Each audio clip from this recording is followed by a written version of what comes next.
Brasil, um sonho intenso, um raio vivo de amor e de esperança, a terra desce. Sim, teu formoso céu risonho lindo, a imagem do cruzeiro resplandece.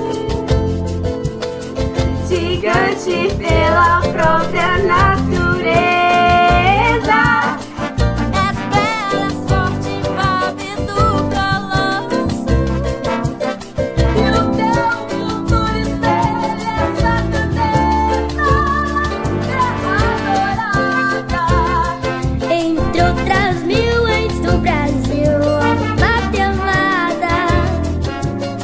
Filho desse sol é mais gentil, pátria amada, Brasil.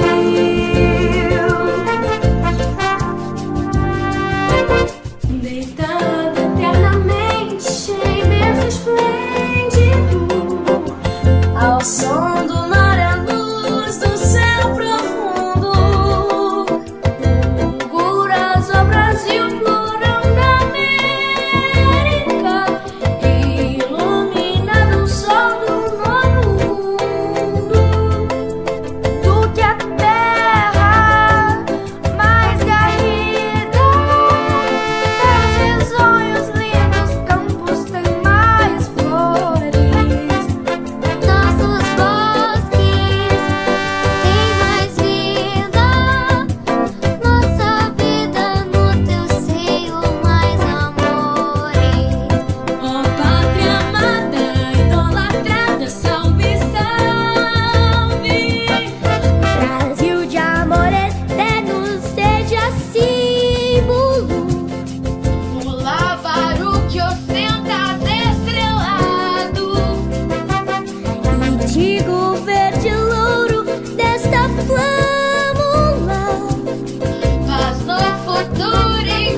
Pátria amada, Brasil.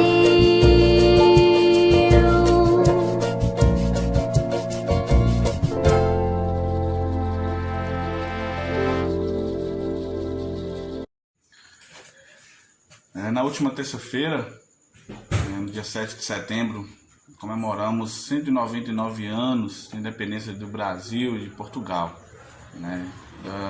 Da independência política de Brasil, né, do país Portugal. Para entendermos esse processo aí, né, de independência, como foi, vamos voltar lá em 1808, né, quando a família real portuguesa veio para o Brasil, né, fugindo aí das invasões napoleônicas, das guerras napoleônicas na Europa, né, quando invadiram Portugal devido ao bloqueio continental contra a Inglaterra. A família real veio para o Brasil, se instalou no Rio de Janeiro. E o Brasil já começou a se transformar a partir desse momento, né, quando a família real, né, veio para o Brasil, a corte portuguesa, né, começou a administrar o reino de Portugal aqui do Brasil, né, e o Brasil, a partir daí, teve muitas mudanças, né, mudanças sociais, mudanças econômicas, políticas também, né, então, né, esse processo aí de independência já começou a partir daí, né, a família real se instalou aqui no Brasil. Com essa instalação, né, como eu disse, teve muitas mudanças. A família real foi ficando, anos se passaram, né, a guerra napoleônica, né, as guerras acabaram lá na Europa e a família real continuou no Brasil. Quando em 1815, Dom João VI, né, já não era mais, né, o príncipe regente, já assim, mas sim rei de Portugal. Tirou o Brasil, né, da situação de colônia e passou o Brasil para a situação de reino, né? O Brasil já não era mais uma colônia, então já era um reino, né? E ficou o reino de Portugal, Brasil e Algarves, né? porque a família real não fazia sentido, né, ele governar, né, Portugal, o reino de Portugal, de uma colônia. Então o Brasil foi anexado ao reino, né, saiu da condição de colônia e passou à condição de reino. Então, anos se passaram, né, quando em 1820, né, estourou uma revolução lá em Portugal, na cidade do Porto, a Revolução do Porto, onde os portugueses estavam exigindo, né, o retorno imediato da família real completa para Portugal, e que o Brasil saísse daquela situação de reino e voltasse para a situação de colônia, né? Então o rei Dom João foi pressionado por esses políticos portugueses para retornar ele e sua família, né? Quando em 1821, né, ele decidiu, né, em abril, né, de 1821, ele decidiu retornar, né, para atender às pressões dos portugueses, retornar para Lisboa, para Portugal, para governar assim, né, a nação de Portugal e o reino, né, completo de lá. Mas ele deixou, né, para agradar a galera do Brasil, né, deixou, né, o seu filho como príncipe regente aqui, seu filho Pedro de Alcântara, né, mas mesmo assim os portugueses lá não queriam que ele retornasse também para Portugal, que ele retornasse para Portugal também, que o Brasil voltasse para aquela situação de colônia. E isso não agradou, né, os políticos e os grandes, né, empresários brasileiros, né, o pessoal rico ali do Brasil não agradou, né, dessa situação. O Brasil era colônia, passou a ser reino e tinha que voltar a ser colônia novamente, não era legal, não era ideal para o Brasil, né? Então, o Brasil, né, o Brasil continuou sendo pressionado pelos portugueses, o rei continuou sendo pressionado para que Pedro de Alcântara voltasse novamente. Mas quando em 9 de janeiro de 1822, né, os brasileiros pressionando Pedro de Alcântara, ainda ele não era dom, né, ele não era um dom ainda, ele chegou no Rio de Janeiro e disse, né, para os brasileiros: se for para o bem do povo e felicidade da nação, diga ao povo que estou pronto, diga ao povo que eu fico. Esse dia ficou famoso aí no dia 9 de janeiro de 1822 como o dia do fico, né? Então, e tem muitos aí que muitas pessoas na época queriam que o dia da independência do Brasil fosse a partir daquele dia, e nem tem muitas outras datas que eles queriam que fosse comemorado o dia mesmo da independência, mas no dia certo, né, que foi escolhido foi o dia 7 de setembro. Então, o Brasil ainda continuou sendo pressionado para voltar para o príncipe regente, voltar para Portugal, e o Brasil cair, né, para a segunda divisão da colônia, né, sair da primeira divisão, como por assim dizer, de reino, e voltasse a cair para a segunda divisão, para ser uma colônia, né?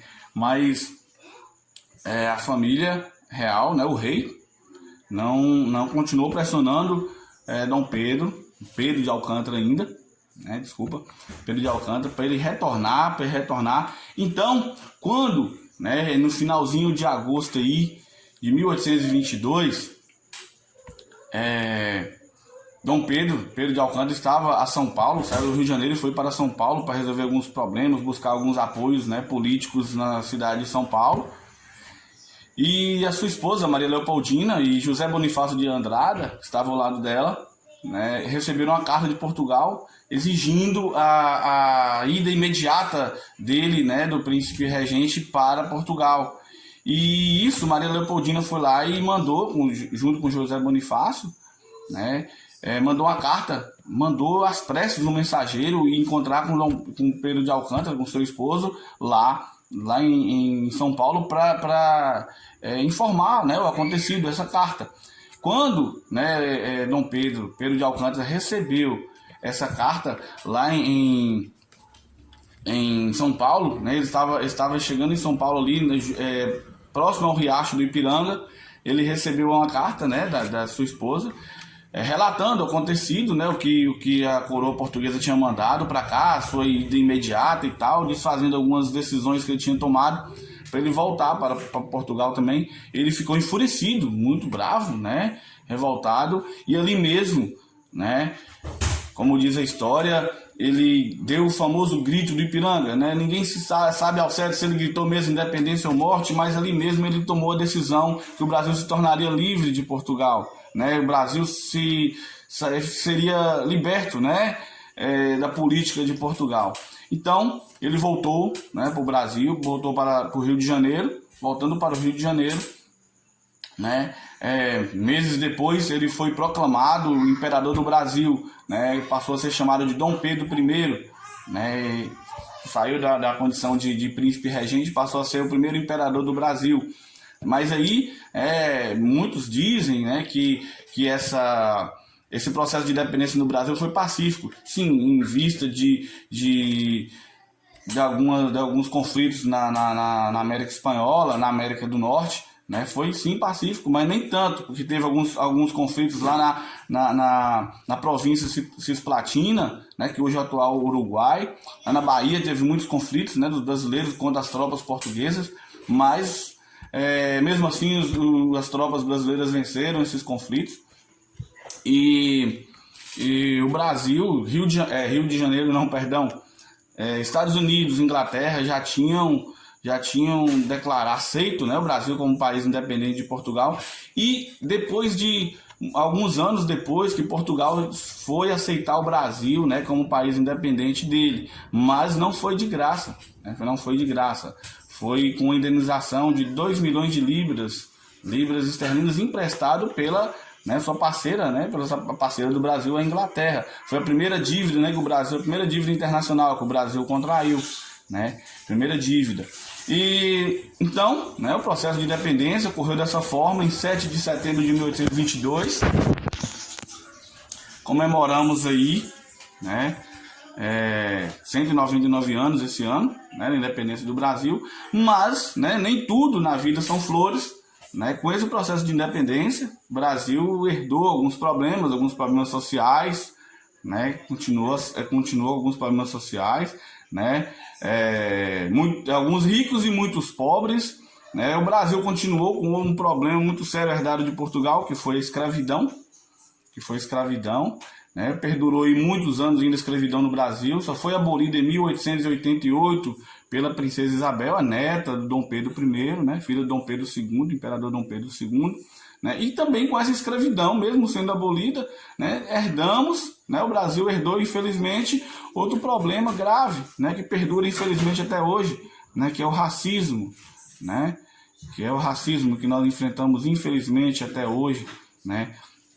Então, né, espero eu, né, que além de nos tornarmos independentes de Portugal politicamente, né, somos o país hoje livre, independente, né, de outro país, independente, que nós possamos, né, tomara Deus que seja futuro bem próximo, nós possamos ficar livres também, né, ter independência, livres, né, desse problema sério que assola, né, nossa nação, não só o Brasil, mas, né, como todo mundo, nós possamos ser livres também, né, desse problema sério, né, que é chamado de racismo, esses outros problemas sociais também que assolam nosso país. Então, aqui foi o professor Alberto. Um abraço para todos vocês. Tchau. A historinha de hoje é sobre a bandeira do Brasil. No ano de 1822, Dom Pedro gritou a independência do Brasil. Nessa época já tínhamos uma bandeira, porém ela era diferente da que temos hoje. Essa bandeira teve várias mudanças até chegar na bandeira que hoje representa o nosso país. Um homem chamado Raimundo Teixeira criou essa bandeira. A bandeira do Brasil tem 4 cores: o verde, o amarelo, o azul e o branco. Vamos então descobrir o que cada cor da bandeira representa. O branco da nossa bandeira significa o desejo pela paz. O azul simboliza o céu e os rios brasileiros. Já o amarelo simboliza as riquezas do nosso país. E o verde? O verde simboliza as matas, pois o Brasil é cheio de florestas. E as estrelinhas que tem na nossa bandeira? Pois é, elas simbolizam os estados brasileiros e o Distrito Federal. Cada estrelinha dessa é um estado. Já descobrimos as cores e o que elas significam. Agora, vamos ver quais são as formas geométricas presentes na bandeira do Brasil. A parte verde da bandeira do Brasil é um retângulo. A parte amarela é um losango. Agora temos o círculo, que é azul. Dentro do círculo também temos várias estrelinhas brancas. Essa é a nossa linda bandeira do Brasil. Dentro do círculo também temos uma faixa. E dentro dessa faixa está escrito Ordem e Progresso. Vamos saber mais sobre a nossa bandeira? Ao hastear várias bandeiras, a do Brasil deve ser a primeira a chegar no topo e a última a descer. Quando uma bandeira brasileira fica velha ou danificada, ela deve ser imediatamente substituída por uma nova e a antiga deverá ser entregue ao Exército, que queimará a antiga no dia da bandeira. No dia 30 de maio é comemorado o Dia das Bandeiras. Quando hasteada à noite, a bandeira deve ser iluminada. A bandeira nacional nunca pode ser menor que as outras bandeiras hasteadas. Sabiam que não é permitido mudar as cores da bandeira? Gostaram de descobrir várias coisas sobre a nossa bandeira? Agora é só fazer a arte sobre a bandeira.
Pátria é o fundo do meu quintal,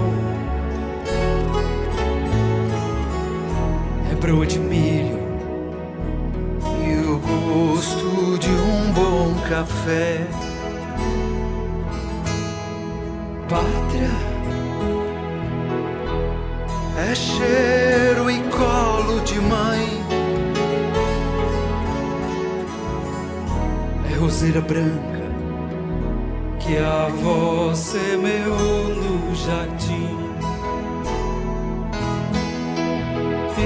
E se o mundo é grande demais, sou carro de boi, sou canção e paz. Sou montanha entre a terra e o céu, sou Minas Gerais. Hoje eu vou falar sobre Minas Gerais, um estado que eu tenho bastante orgulho de ter nascido. Eu vou falar sobre a cultura, as danças e as culinárias.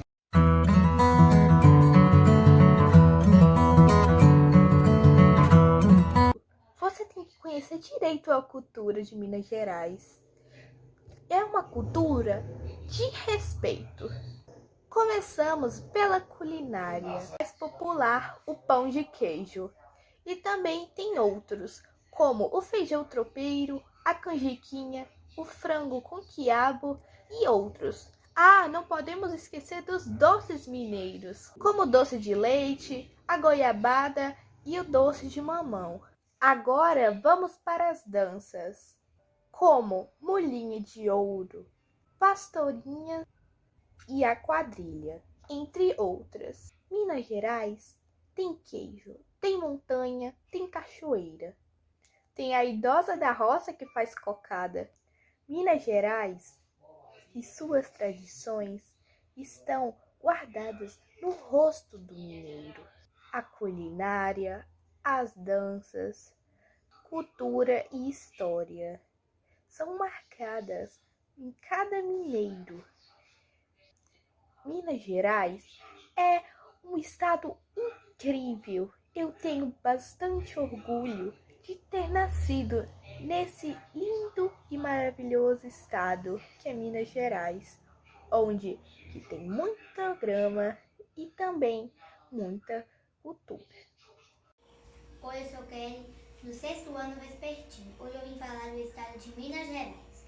Minas Gerais é uma das 27 unidades federativas do Brasil, sendo o 4º estado com a maior área territorial e o 2º em quantidade de habitantes, localizada na região sudeste do país, limita-se ao sul e sudoeste em São Paulo, a oeste com Mato Grosso do Sul, a noroeste com Goiás e Distrito Federal, a norte e nordeste com Bahia, a leste com Espírito Santo e a sudoeste com Rio de Janeiro. Seu território, subdividido em 853 municípios, é a maior quantidade dentre os estados brasileiros. Em virtude de suas belezas naturais e de seu patrimônio histórico, Minas Gerais é um importante destino turístico brasileiro. O povo mineiro possui uma cultura peculiar, marcada por manifestações religiosas, tradicionais e culinária típica do interior, além de importância nacional nas produções artísticas contemporâneas e também no cenário esportivo. A religião religiosa tem influências marcantes nas principais manifestações culturais do povo mineiro, principalmente nas festas folclóricas. Dentre as tradições presentes no estado, destacam-se o cantado, folia de reis, o boi-bumba, a festa do divino, as quadrilhas nas festas juninas e etc. Boa parte da produção artesanal mineira tem ligação às tradições culturais do estado, como na apresentação de imagens de santos ou personagens históricos. O artesanato está presente em diversas regiões de Minas Gerais, com produção baseada em pedra, sabão, cerâmica, madeira e fibra, vegetais, argila, prata e estanho. Na cozinha mineira, por sua carne de porco muito presente, sendo famosa ao tutu, com lombo de porco, a costelinha de porco e o leitão. A pururuca também são apresentadas a vaca atolada. O feijão tropeiro com torresmo, a canjiquinha com carne de boi e porco, linguiça e couve, o frango ao molho de pardo com angu de frango, o frango com quiabo espanado em arroz com piqui. São famosos os doces mineiros, especialmente o doce de leite e o doce de goiabada. E a paçoca, o pão de queijo e o queijo, os mais famosos culinária mineira.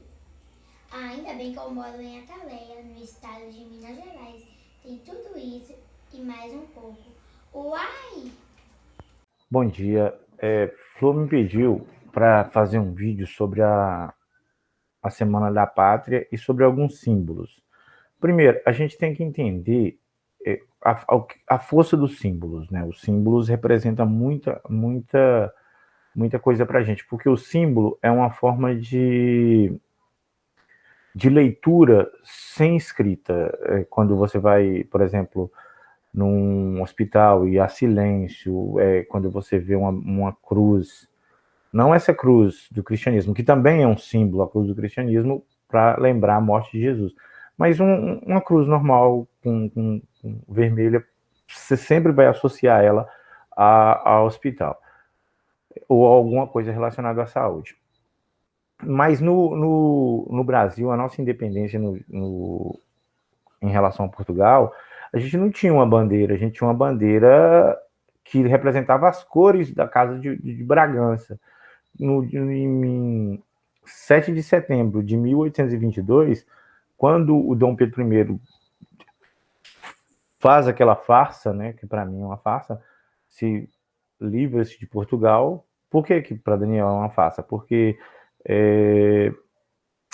assim, como que você é livre de Portugal com o príncipe de Portugal sendo seu príncipe, entendeu? Assim, Dom Pedro era príncipe de Portugal, tanto que ele volta para lá e morre lá, e vai ser príncipe aqui. Então, como é que você tem uma dependência que você tem, que se passa para a família real portuguesa, do mesmo jeito, sem imperador? Mas isso aí é outra história. Mas, enfim, mas para a gente entender o que é o Brasil, a gente tem que entender que a gente faz parte de uma nação, de um povo brasileiro. O que liga um povo, o que cria um povo, o que faz com que todos os povos sejam iguais? A língua. A língua. E diferente de outros países, no Brasil não podemos falar a língua, nós podemos falar várias línguas. O que é a língua que eu estou dizendo, que eu estou explicando? O que eu estou querendo dizer com isso, com a língua?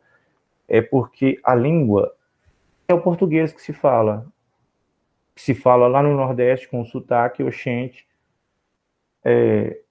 e na Bahia, ou no Nordeste oxente, e no Rio Grande do Sul, quando ele fala tchê. Mas você entende o que ele fala, você conhece o que ele fala. Só que diferente também, você vai ter os povos indígenas, que também falam línguas diferentes. Então, também é povo brasileiro, também faz parte da nação brasileira.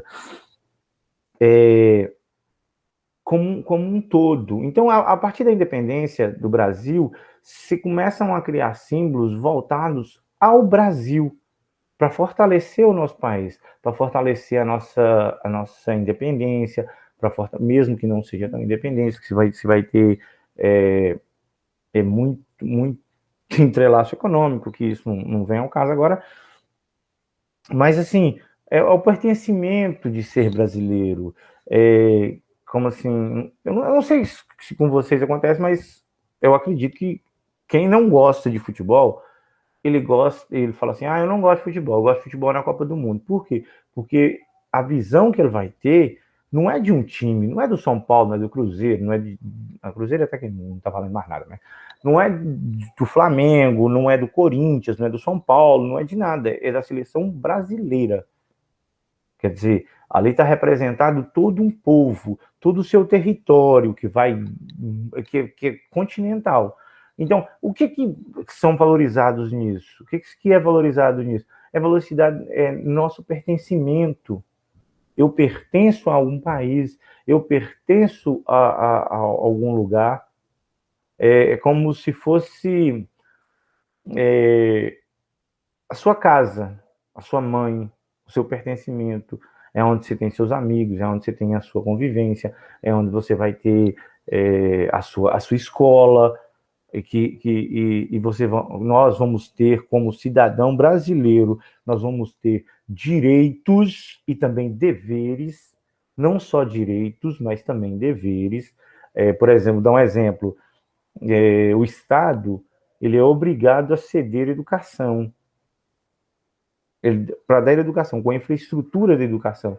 Por exemplo, a escola, talvez eu não atenda com bons níveis, mas você vai ter uma estrutura chamada escola. E qual que é nosso dever? Qual que é nosso dever? Proteger aquele patrimônio, conservar aquele patrimônio. O Estado vai pagar os professores para poder trabalhar para você, para poder levar, mesmo que você não queira, mas ele é obrigado a levar a educação.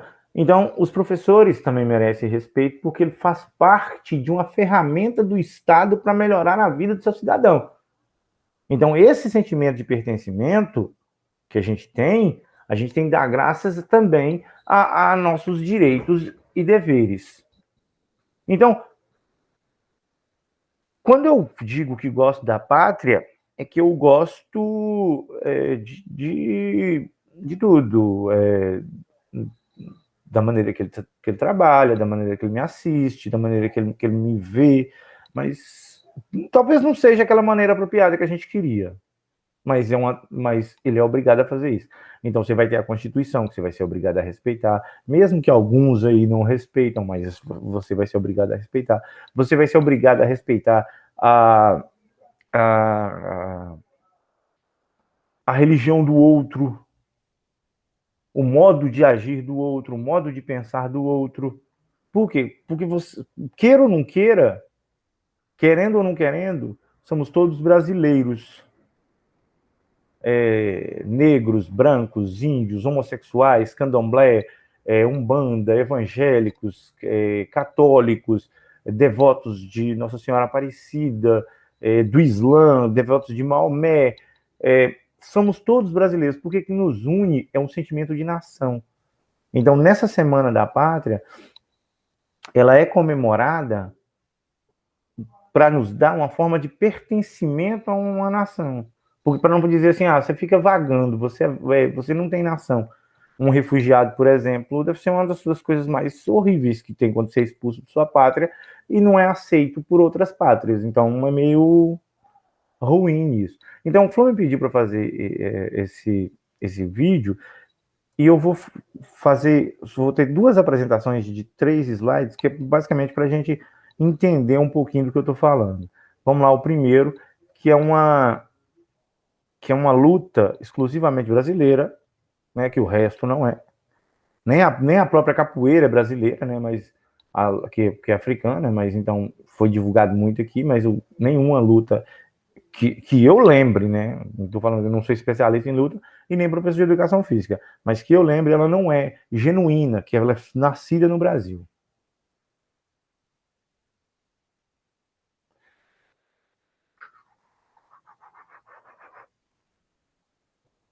Peraí.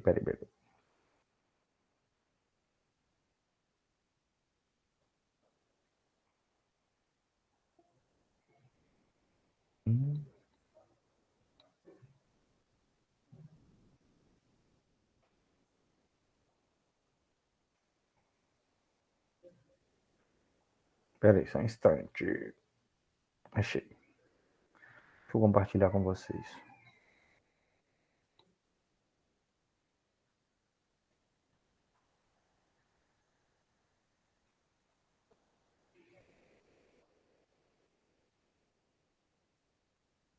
Fala, galera! Vocês conhecem o Uca Uca?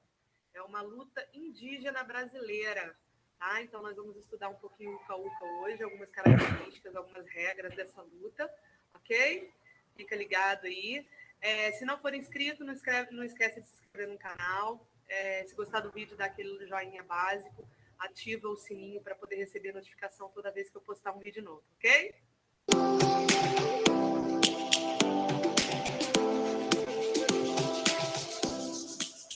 Uca Uca, a luta indígena brasileira.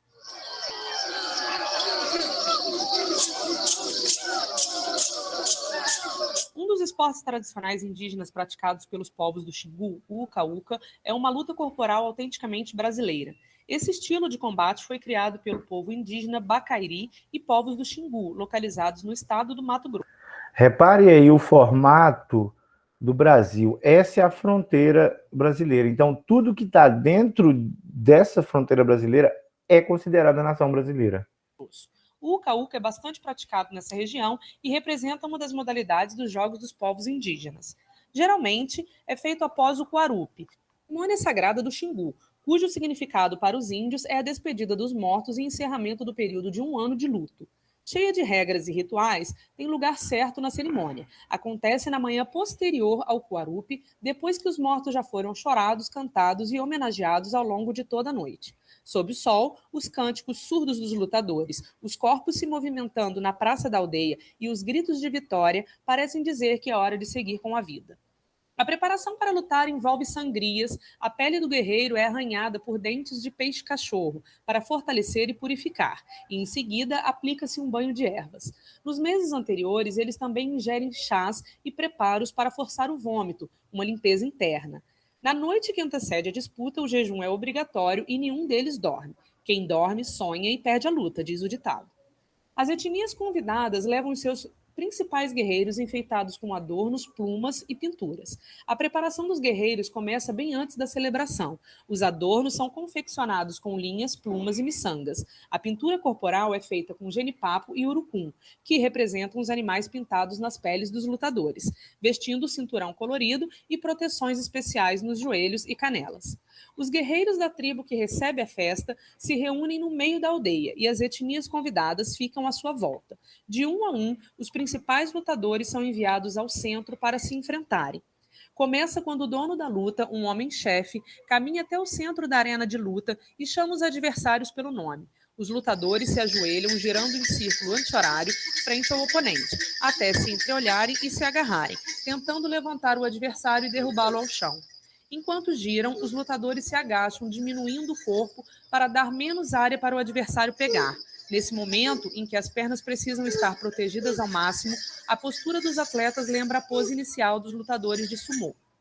Carajás e Tocantins possuem outro estilo, pois os atletas iniciam a luta em pé, se agarrando pela cintura, até que um consiga derrubar o outro ao chão. O objetivo do uca-uca é exatamente derrubar o adversário, jogar o rival no chão.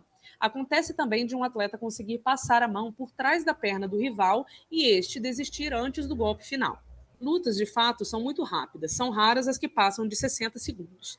Não existe um juiz tradicional para essa modalidade, e sim um observador orientador indígena que seria chamado de dono da luta, cabendo aos atletas reconhecer a derrota, a vitória ou o empate. Não há prêmio para o vencedor da luta em todas as etnias praticantes deste esporte.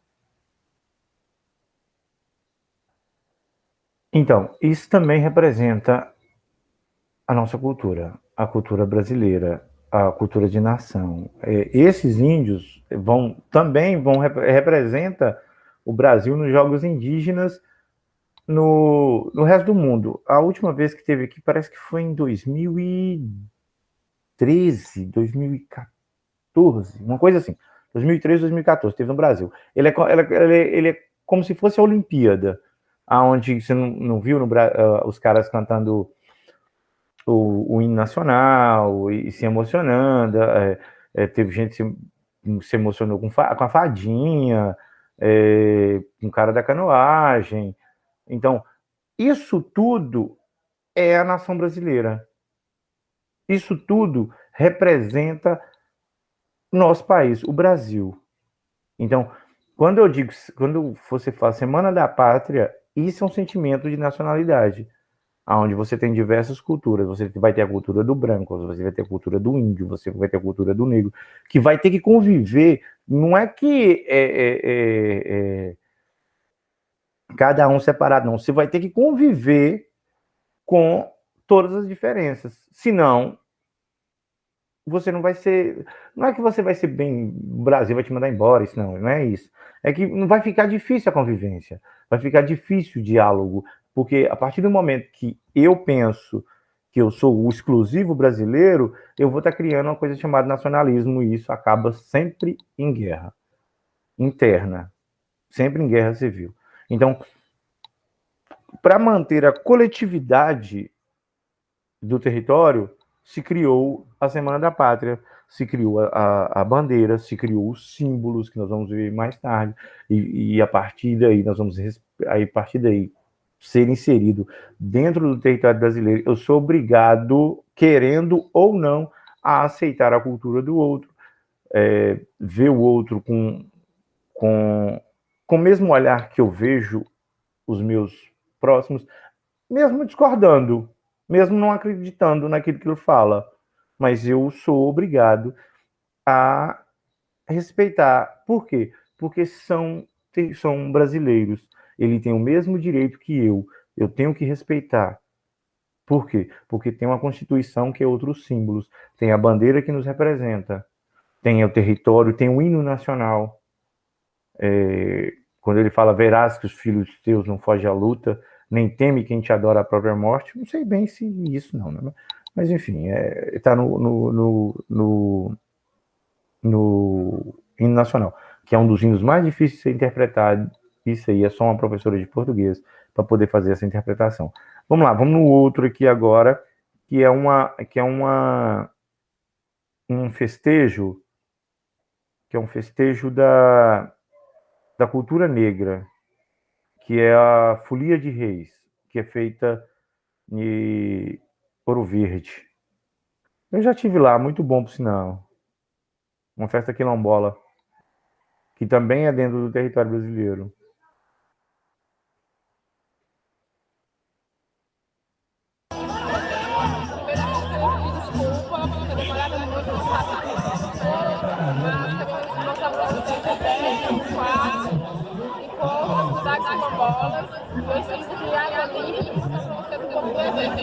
Espero que vocês gostem, galera. Não esqueçam de dar um curtir, comentar e compartilhar.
Então, essa é outra também festejo da comunidade negra, que, como eu disse para vocês, foi incorporada à nação, porque nós somos o único, não sei se seria o único país, né, mas é um país miscigenado, né, que você vai ter 3 culturas envolvendo aí, a branca, que são os europeus, os negros e os indígenas. Então, por isso, eu acho que saiu os seres mais bonitos que tem por causa dessas misturas, né? Essas misturas são muito fortes, inclusive para mim, né? Eu sou fruto bem disso, descendentes de negros, italianos e indígenas. Então, eu não tenho quase nada de pelo, que são traços indígenas. Sou negro, traços africanos, tenho olho verde, traço europeu. Então, é essa mistura que vai dar para nós o que nós chamamos de pátria. E aí, por final, eu vou mostrar o que é o símbolo, como eu falei antes, que nos fortalece, né? Como país, né? Que nos deixa bastante honrados. Eu acho a bandeira brasileira bonita, mas eu acho que ela tem uns outros significados que não vem aqui, não. E eu quero saber! Então, qual é a sua dúvida? Por que a bandeira do Brasil é verde, amarelo, azul e branco? Por quê? Você conhece a bandeira do Brasil, Rebeca? Que cor que é a bandeira? Verde, amarelo, azul e branco. Ah! E o que mais tem na bandeira? Símbolos. Símbolos?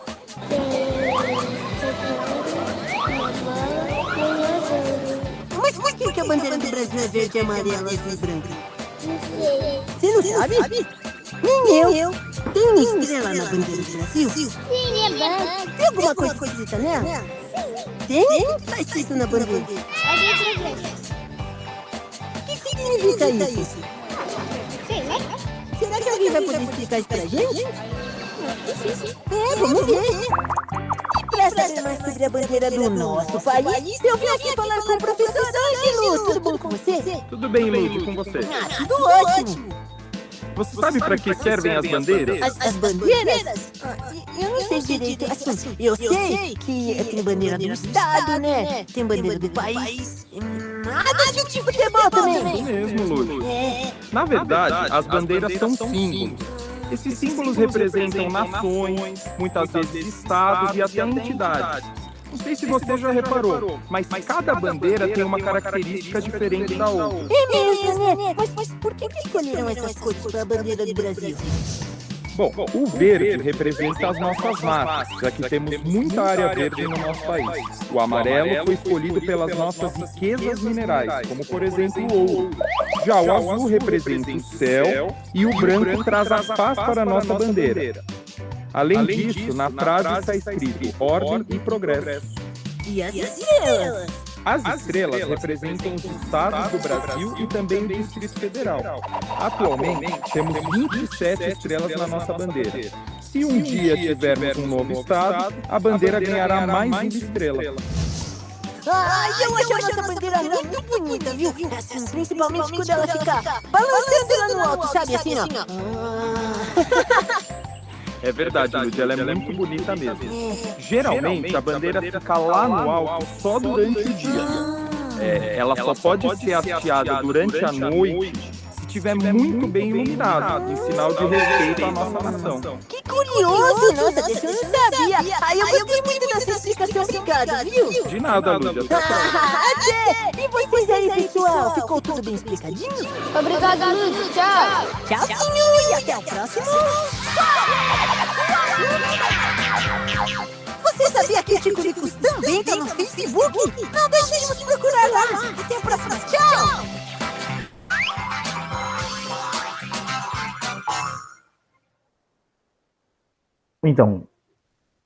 Então, comemorar o Dia da Pátria... Comemorar o Dia da Pátria é... O som da música. Comemorar o Dia da Pátria é comemorar a nossa nacionalidade. É comemorar a nossa união como povo. A nossa união como uma entidade dentro do mundo. E essas bandeira, o hino nacional, vocês viram que é tocado nas Olimpíadas, nos Jogos. Então, isso é para fortalecer a nossa nacionalidade. E uma das coisas que eu acho mais interessante de fortalecimento da nossa unidade é a unidade. É termos união. Eu respeitar o outro, eu respeitar o professor, eu respeitar meu patrimônio, eu respeitar as minhas convivências, eu respeitar a fé do outro, eu respeitar a opinião do outro. Flor, espero que, pelo que eu li, tenha atendido a sua expectativa. E, galera, uma feliz Semana da Pátria. Respeitando o outro, entendendo o outro, tentando entender o outro, mas mesmo se não entendendo, não atacando o outro de forma que o meu é melhor do que o seu. O seu é seu e o meu é meu. E assim a gente convive. Belezinha. Tchau. Um abraço a todos.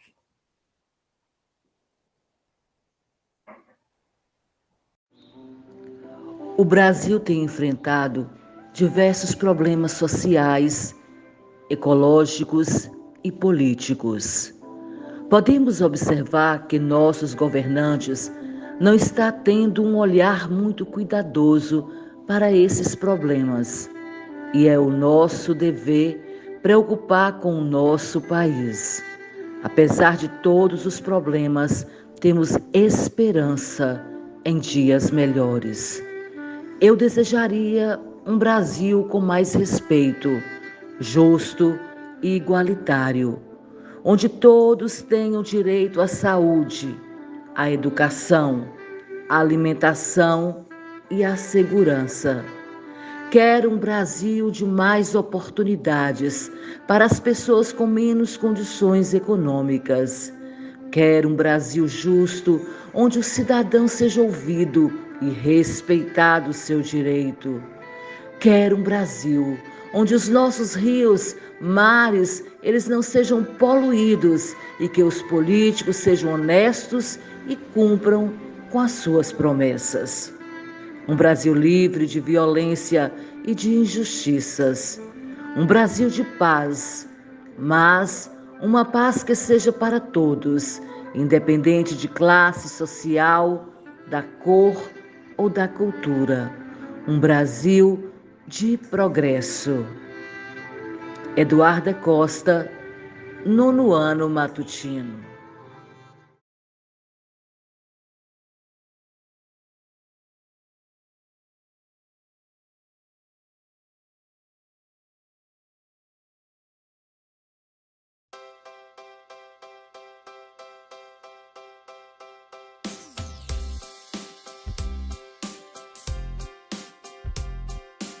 Vamos começar a aula de hoje. Cadê o Renato? Ele está doente, professora. O que aconteceu? Alguém sabe? Parece que ele estava colocando veneno nas plantinhas. Não entendi muito bem. Todos os dias depois da aula, o Renato trabalha no sítio da família. Eles têm uma plantação de maçãs, só que estavam aparecendo bicho nas frutas. Então, eles decidiram passar o veneno.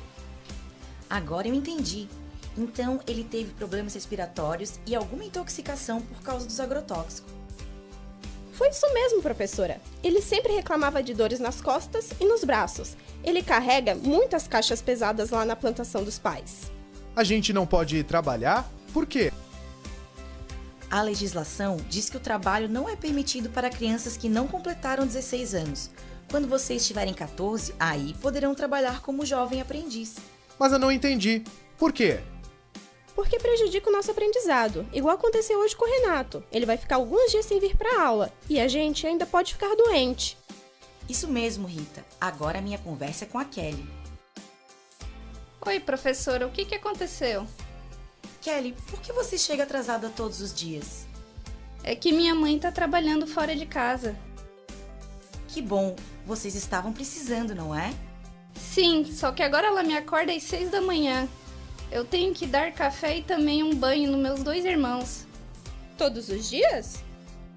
Sim, Rita. Eu também preciso cozinhar e depois limpar toda a casa. Eu tento chegar no horário aqui na escola, mas tá difícil. Kelly, você pode ajudar nas tarefas de casa, mas não é certo você ficar responsável pelos seus irmãos e ainda cuidar de tudo sozinha. Isso mesmo. Eu também aprendi que muita responsabilidade coloca em risco nossa saúde. Professora, mas a Kelly só está ajudando na casa dela. Não, Adriano. Uma coisa é ajudar e outra coisa é ser responsável pelas tarefas de casa. Então, não vou poder mais ajudar em casa?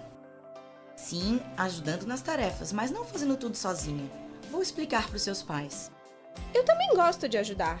Eu sei que as crianças podem arrumar o quarto, tirar o lixo e ajudar a colocar a mesa. Isso mesmo, mas não pode fazer coisas de gente grande. Isso é trabalho infantil doméstico. É proibido por lei.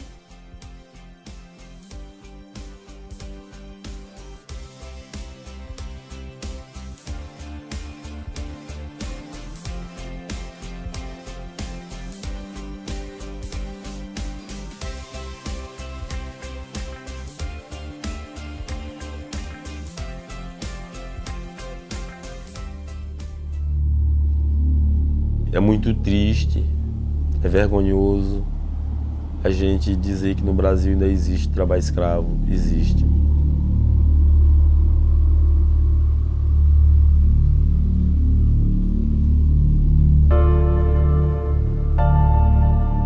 As pessoas aproveitam a oportunidade de quem não tem.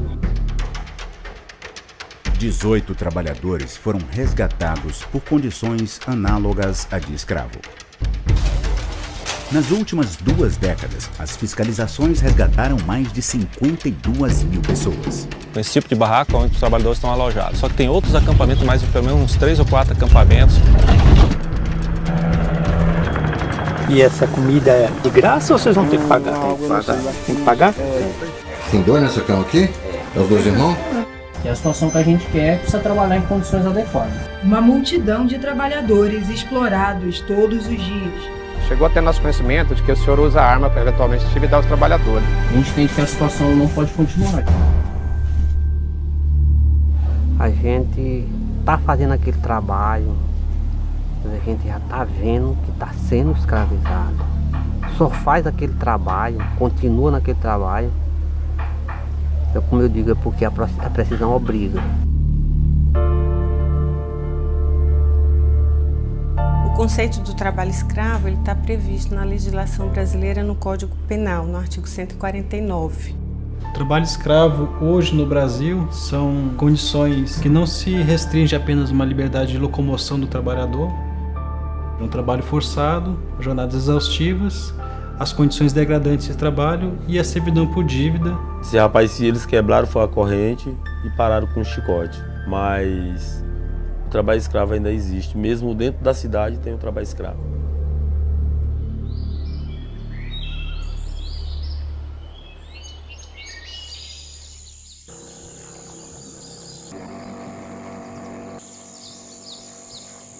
Nasci na cidade de Monção, lá que eu cresci ajudando meus pais a trabalhar na roça. Eu comecei a trabalhar com 10 anos. 8 anos, cuidando de criança. Comecei a trabalhar com a idade de 8 anos, ia plantar mandioca. Porque minha mãe trabalhava demais, assim, na roça, mas meu pai não tinha com quem deixar a gente. Sempre eu tive a invocação de querer trabalhar, desde eu pequeno. Ela começou a quebrar coco com a minha avó, aí eu me levava junto. Eu estudei muito pouco, eu estudei lá no interior, não tinha muito acesso para a escola. Nessa época, eu com 16 anos, comecei a sair para trabalhar nas fazendas. Não tinha ainda 18 completo.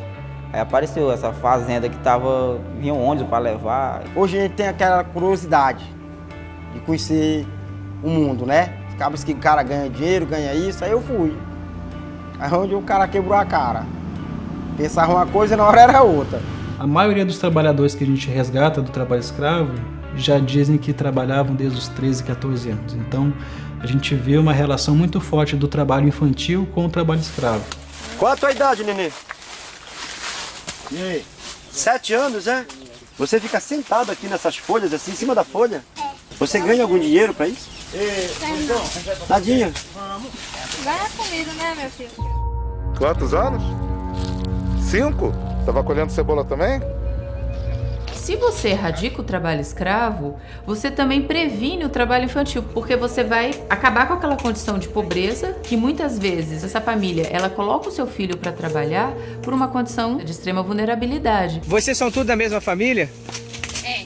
Quando você chega lá, você tem que comprar a foice, a bota, o esmeril. Ele disse que era só a passagem, que a gente ia pagar a passagem.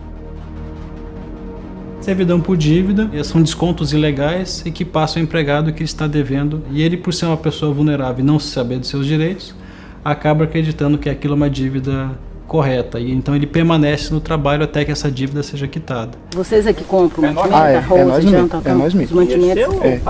É a gente mesmo. Eu trabalho com foice, facão, chadeco. Esse aqui o patrão dá. Comprado. O senhor já está aqui há quanto tempo? 2 anos. Ele compra e manda para nós e ele desconta. Você sabe o preço dessas mercadorias? Não, porque não entregou ainda nenhuma nota para nós do rancho que vem. Manda vir o mototáxi, mas que é paga da gente, o mototáxi. É 100 reais para ir vir. Mas é boa a carne, pelo menos? É nada, pega velha. Cobra de vocês? Cobra. Tá ok. Tudo é descontado. Quanto ele disse mais ou menos que ia dar? Nós não somamos a conta. Isso aí vamos somar a conta para saber quanto é que dá. E a conta se torna grande. Você, para trazer algum saldo, você tem que pagar aquele todo para você trazer algum saldinho. Aí não tem como ser escravizado. E é muito difícil alcançar comunidades isoladas que ficam lá no final do mundo, onde não existe um mínimo de estrutura. Eles chamavam alojamento, mas era só um barracão cheio de rede, entendeu? 90 era só no barracão que eu ficava. Aquela lona preta, que aí o dia de domingo que a gente não ia ver isso pro serviço, não tinha nem como ficar, porque aquela lona esquenta tanto. Quando dava meia-noite, Parecia que eu estava dentro de uma banheira de água gelada. O barraco não tinha parede, era tudo no aberto. Pai, segunda-feira, deu uma chuva, sabe? Um vento forte aqui. Passou derrubando tudo aí, que fosse uma armolha ia caindo. O fazendeiro, quando ele faz um barraco para botar os trabalhadores para trabalhar, sempre fica na beira de um açude. Tomavam banho, consumiam e lavavam suas roupas. Meta a mão. Tem um gostinho de raiz. De raiz? É, mas desse lodo velho aqui, essa capacote. Você vê aqui ó, a situação ali da escuma do sábio que desce, que sobe. Olha, eu tô seguindo só a pira, só dessa água. O banheiro é ali então? É. Não tem banheiro, é no tempo mesmo. Você não tem medo de estar na hora que está fazendo necessidade de vocês aparecer um bicho qualquer? É, de ter medo a gente tem, agora só que é o jeito, a gente vai fazer o quê? Quando dá 6 horas, 7 horas para estar no campo. Ia comer 3 horas da tarde. Era no sol. Não tinha uma cabana pra gente ficar debaixo. Já lá no meio do sol quente, a gente via quando chegava a ver, já estava dando até formiga. Alguns dormem no chão e outros nas redes. Bora almoçar? Não, obrigado. Tô comendo. Vocês não têm pratos para almoçar também, não? Então isso configura um cenário, né, de degradância, essa retirada de direitos dos trabalhadores mais fundamentais, né, essa retirada da dignidade. Casos de trabalhadores que já foram assassinados ou estão com parte do corpo decepadas por falta de responsabilidade, de equipamentos de proteção. Só falou assim para o trabalhador, está doendo? E disse, não. Disse, não, pues puedes continuar trabalhando. Graças a Deus só perdeu 3 dedos do pé. Teve outro trabalhador que por reclamar seu salário foi marcado com o ferro do gado. Trataram a pessoa pior que gado, que vai para o abate. Quando eu procurei para nós fazer conta, para me receber meu dinheiro, né? Aí ele não gostou e puxou a arma. E do meio pro fim a gente começou a perceber que estava sendo vigiado. 3 homens, na verdade, todos armados. Aí foi que eu procurei o meu direito. Eles são submetidos a condições de trabalharem no sistema total de exploração. Aí o dinheiro que desses 660, ele me deu 40 reais. Esses 40 reais eu não pude comprar nem um pão pro meu filho. Porque eu me achei tão encurralado, tão humilhado. Então a gente precisa que vocês colaborem. Tudo que vai acontecer aqui vai ser para ajudar vocês. O Ministério do Trabalho está aqui para ajudar o trabalhador. E a senhora estava escondida no mato por quê? Tá com medo, era isso? Não, porque se ficar, né, dizer, né, que nós ficamos de teimoso, né, que eles mandaram avisar, né? Desde 95, nas ações fiscais coordenadas pela Auditoria Fiscal do Trabalho, já foram resgatados mais de 53 mil trabalhadores de condição análoga de escravo e mais de 100 milhões de reais de verbas salariais e rescisórias foram pagas a esses trabalhadores em razão das ações fiscais. São mais de 4.500 estabelecimentos fiscalizados. O número de trabalhadores resgatados foi o maior, foi em 2007, que foram 6 mil em apenas um ano. Desde 2012 que não havia um aumento de um ano para o outro do número de resgatados, né? Com exceção, foi justamente o ano de 2018. Acende para a gente um alerta de que o trabalho escravo poderia estar indo para uma erradicação, mas de um ano para o outro tem um aumento quase que o triplo, né? A gente, com os mesmos recursos, com um quadro de efetivo menor, a gente encontrou uma quantidade muito maior de trabalhadores. Me botaram no carro e fui levar eles lá na fazenda onde estavam os meus companheiros, tudo lá. E aí quando eles vieram, eu fui com eles até a fazenda. Aí infelizmente não estavam mais todo o grupo. Alguns tinham conseguido fugir, mas foram embora para casa e a gente não conseguiu mais localizar eles. Na hora que eu olhei, pensei que já eram os pistoleiros do cara lá que disse que ele tinha pistoleiro demais. Cheguei para perto. Não, rapaz, o pessoal da Federal que estão aí. Aí eles foram explicar para nós que tudo que nós fazia, comida, a farda, tudo estava sendo descontado. E aí dessa vez ele pagou a gente direitinho, pagou tudo, a gente contou tudo que ele falava. Aí eles assinaram a carteira da gente, a gente recebeu as parcelas, tudo que a gente tinha direito a gente recebeu. Mas só porque procuramos nossos direitos. Achei bom, ganhei o dinheiro, que foi o dinheiro que eu fiz aquela casa minha hoje. Eu me senti honrado por eu me livrar daquilo ali, sair daquele trabalho ali e tirar todos os meus companheiros. A denúncia do trabalho escravo ela pode ocorrer nos órgãos que atuam na repressão.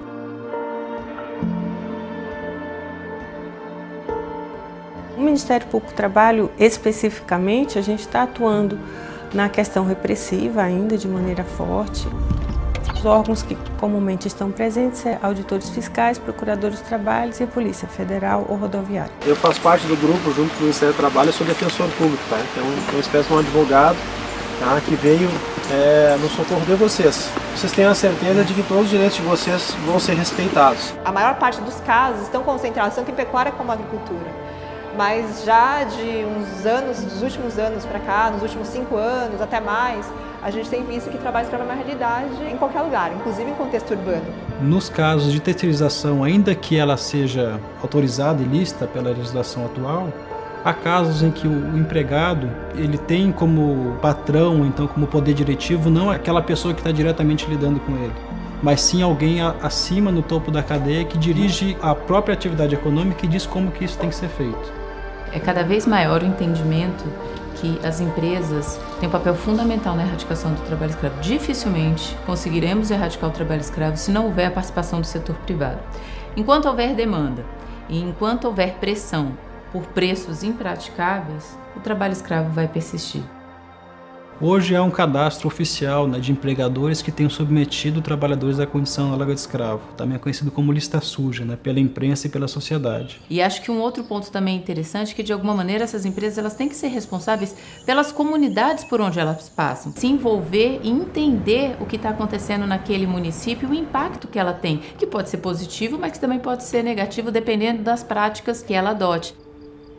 A gente não tem estudo.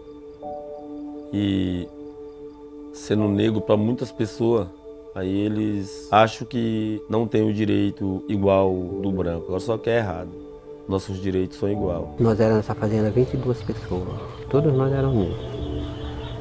Não é possível pensar a economia brasileira desvinculada das questões raciais no Brasil. A empregada doméstica foi o último setor urbano da sociedade brasileira a conseguir direitos iguais a outros trabalhadores e mesmo assim com uma repulsa muito grande de setores da sociedade porque se identificava exatamente com mulheres negras que reivindicavam direitos iguais aos outros trabalhadores. Eu não tinha licença de brincar com ninguém, que ela não aceitava sequer nem eu fazer uma carta para mandar para minha família. Aí nisso eu já estava com uns 3 anos que eu não mandava notícia.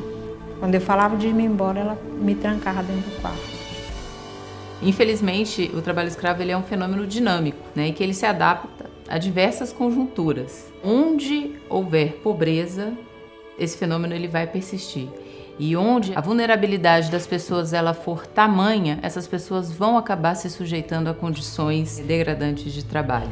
E aí a pessoa quando quer ser honesto, quer criar os filhos, dar um exemplo melhor possível, aceita essa escravidão porque ele não vai querer tirar dinheiro por filho de outro trabalho, ele quer tirar do suor do rosto dele para dar uma educação para o filho melhor, um exemplo melhor para o filho. E aí é onde ele vai sofrer. Eu vim começar a pegar em dinheiro mesmo assim, esforçado do meu trabalho, depois dos 20 anos. O dinheiro máximo que eu já ganhei de casa dos outros foi 300, 250. Vocês folgam algum dia da semana? É direto, igual que eu de grilo. É direto? Direto, tá sábado. Não tem? Domingo não tem? É feriado, não tem nada. O senhor comprou esse sapato, essa botina que o senhor está usando? Foi. O senhor comprou? Foi. Não foi o patrão quem deu? Não. A foice foi o senhor que comprou? Eu comprei também. Os estudos apontam que o trabalho escravo para algumas atividades econômicas ele é extremamente lucrativo, né? Por isso que ainda a gente vê isso muito ainda hoje, né? E tem muitas pessoas que pensam que não existe trabalho escravo e ele está aí, está na cara de nós todos. Está na cara de nós todos.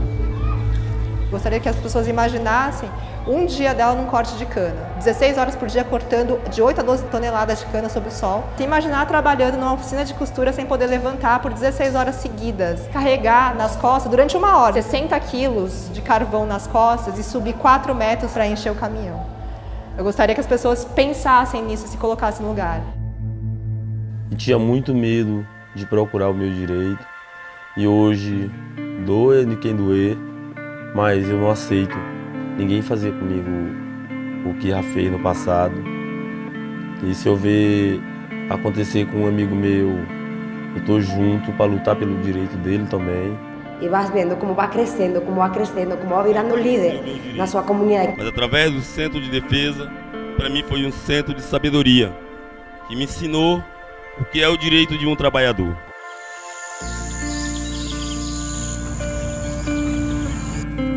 A sociedade civil e tanto as ferramentas de divulgação, né, de conscientização, são muito importantes porque vai muito além da atuação do auditor fiscal do trabalho. Hoje, ali no Centro de Defesa, tem um encontro dos trabalhadores que foram resgatados, tem todos os anos, a gente vai e aprende muita coisa.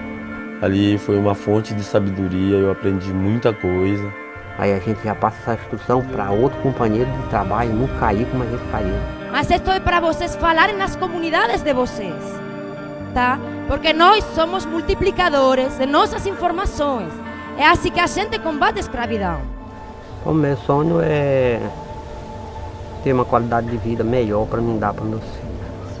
Eles estão tudo na escola, que é para mais tarde não poder cair numa dessas. O combate ao trabalho escravo não é uma questão que pode ser deixada de lado, ele tem que ser prioridade. Está lá na Constituição, a gente tem que entender que a Constituição tem que ser respeitada, não é um livro de intenções.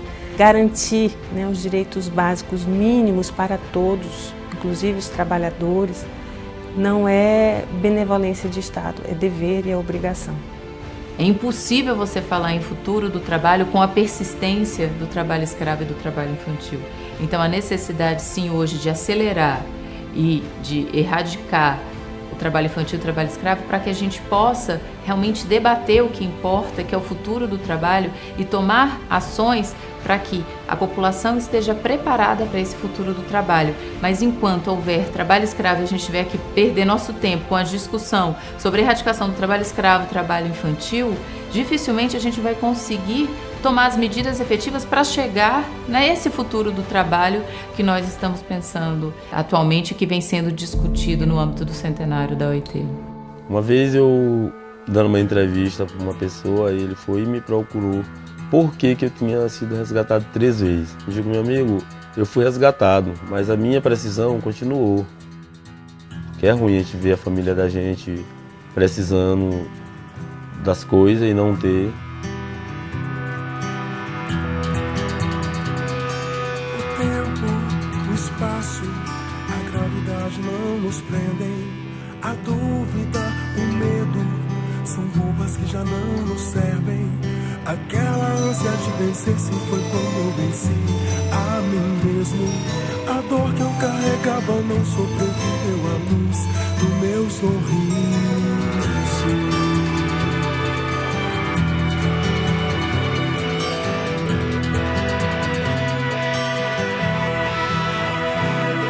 O tempo, o espaço, a gravidade não nos prendem. A dúvida, o medo, são roupas que já não nos servem. Aquela ânsia de vencer se foi quando eu venci a mim mesmo. A dor que eu carregava não sobreviveu à luz do meu sorriso. E na nossa casa de flores, pedras e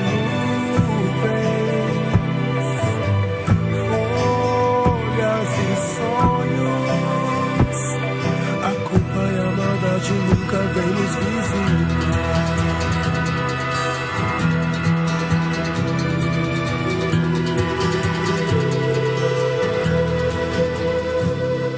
O tempo, o espaço, a gravidade não nos prendem.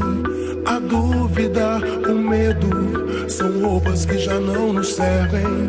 Aquela ânsia de vencer se foi quando eu venci a mim mesmo. A dor que eu carregava não sobreviveu à luz do meu sorriso. E na nossa casa de flores, pedras e nuvens, folhas e sonhos, a culpa e a maldade nunca vem nos visitar. E na nossa casa de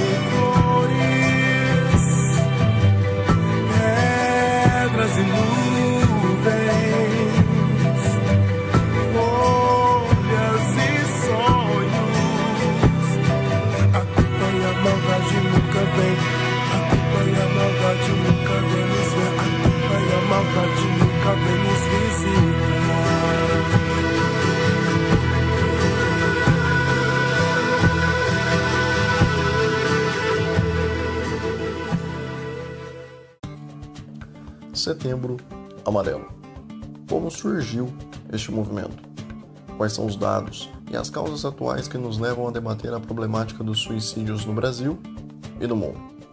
Existe mesmo alguma relação entre a depressão e o suicídio? Será que é realmente possível evitar que uma pessoa tire sua própria vida por meio do diálogo? Neste vídeo, quero buscar esclarecer todas essas dúvidas, apresentando dados e estudos que nos permitem ter uma visão mais crítica sobre o assunto, dando a ele a devida importância que merece. Se você já gostou desse tema, não se esqueça de deixar o seu like e se inscrever no canal, ok? Isso é muito importante para que eu possa continuar fazendo esse tipo de trabalho. E aí, tudo bem? Meu nome é Gabriel e este é o Psicologicamente, um canal destinado a todos os amantes da psicologia. O Setembro Amarelo é uma campanha de conscientização sobre a prevenção ao suicídio. Neste mês, diversos movimentos e campanhas ocorrem pelo mundo todo, buscando oferecer ajuda e saúde mental àqueles que vêm enfrentando sofrimentos psíquicos intensos. Devido ao Dia Mundial de Prevenção do Suicídio, celebrado no dia 10 de setembro de cada ano, a CVV, Centro de Valorização à Vida, criou em 2015 o Setembro Amarelo, buscando trazer uma maior proporção e engajamento à causa. De acordo com a CVV, a cor amarela foi escolhida por representar a luz do sol. É uma espécie de simbolismo que corresponde à preservação à vida. Segundo a OMS, Organização Mundial da Saúde, mais de 90% dos casos de suicídio estão associados a distúrbios mentais. Portanto, podem ser evitados se os sintomas forem atendidos por profissionais preparados e qualificados. No Brasil, 32 pessoas cometem suicídio por dia, algo equivalente a um suicídio a cada 40 minutos. No mundo, o número é ainda mais assustador: um suicídio a cada 40 segundos. Isso mesmo, segundos. Acredito que neste momento você já tenha se dado conta da importância em se debater este tema, não é mesmo? Assim como aponta a CVV, é preciso perder o medo de se falar sobre o assunto. O caminho é quebrar os tabus e compartilhar informações. Ok, mas qual é a principal causa dos suicídios pelo mundo? O que leva uma pessoa ao ponto de querer tirar sua própria vida, sendo que esse é um dos maiores medos da sociedade? Dentre elas, temos principalmente a depressão. Ainda de acordo com a OMS, 300 milhões de pessoas no mundo sofrem de depressão, e até o ano de 2020, este será o maior motivo de afastamento do trabalho. No Brasil, cerca de 5,8% da população é atingida pela doença. Então agora vamos parar por um momento e pensar. Se uma pessoa busca o suicídio na maioria das vezes por conta da depressão, o que leva uma pessoa a ter depressão? Teoricamente, vivemos em um mundo extremamente digital, onde as fotos nem sempre mostram a realidade, onde uma amizade virtual vale mais do que a real, onde uma curtida vale mais do que um elogio e onde as cobranças por produtividade e desempenho aumentam a cada dia. Agora eu te pergunto, isso está certo?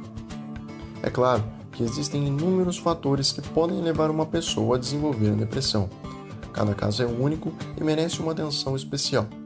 Mas será que todo esse contexto social moderno no qual estamos vivendo não vem contribuindo para a explosão dessa doença psíquica? As redes sociais se tornaram verdadeiras vitrines de nossas vidas, onde somente as coisas boas devem ser expostas. Sendo assim, quando não conseguimos postar algo tão interessante quanto o outro, nos sentimos frustrados e inúteis. Mas por que nos sentimos assim? Será mesmo que você precisa ter tudo aquilo que o outro tem ou posta? Será mesmo que você precisa ser igual àquela outra pessoa? Será que lá no mundo real ela não enfrenta as mesmas dificuldades que você ou até mesmo piores que as suas? Sempre que buscamos ou desejamos algo em nossas vidas, devemos nos fazer a seguinte pergunta: eu realmente quero isso ou apenas quero provar para alguém que eu posso? A cobrança por resultados, estudos e estabilidade financeira nos faz mergulhar em diversos contextos fantasiosos sobre a vida. A vida que se passa nas redes sociais não existe. Ninguém é feliz 24 horas por dia e nunca será. Mas tá tudo bem, isso não é um problema, é a vida real. As frustrações fazem parte dela também, e o mundo parece ignorar isso, fazendo com que os casos de depressão e, consequentemente, o suicídio aumentem a cada dia. Portanto, a mensagem que tenho para deixar aqui a partir de todos esses dados é: pare de se preocupar com cada detalhe que lhe é imposto. Seja você mesmo na medida em que puder e não na que o mundo lhe exige. Somos seres humanos e não robôs que precisam estar dispostos a se esforçar a cada dia mais e que não possuem sentimentos. Separei aqui 3 frases para aqueles que vêm enfrentando esse tipo de problema e espero, do fundo do meu coração, que esse vídeo possa ajudar não somente ao movimento em si, mas principalmente a essas pessoas. Não importa onde você parou, em que momento da vida você parou, sempre é possível recomeçar. Se você puder olhar para a vida com mais carinho, verá que há muito mais motivos para seguir em frente. Não desista de você por causa do que outra pessoa te disse. Você é muito mais do que palavras ruins e falsas. Mas e aí, conseguiu entender a extrema importância do Setembro Amarelo? Sua relação à chamada doença do século e como ela afeta diretamente naqueles números absurdos que vimos no começo do vídeo? Tem algum outro dado interessante, caso ou opinião sobre o tema? Me conte aqui embaixo nos comentários. E se você gostou desse vídeo, não se esqueça de deixar o seu like, compartilhar com os amigos e se inscrever no canal, ok? Um grande abraço e até a próxima! Tell me pretty lies, look me in the face. Tell me that you love me, even if it's fake. Cause I don't fucking care at all. And you've been out all night, I don't know where you've been. You're slurring all your words, not making any sense. But I don't fucking care at all. Cause I have hella feelings for you. I act like I don't fucking care, but they ain't even there. Cause I have hella feelings for you. I act like I don't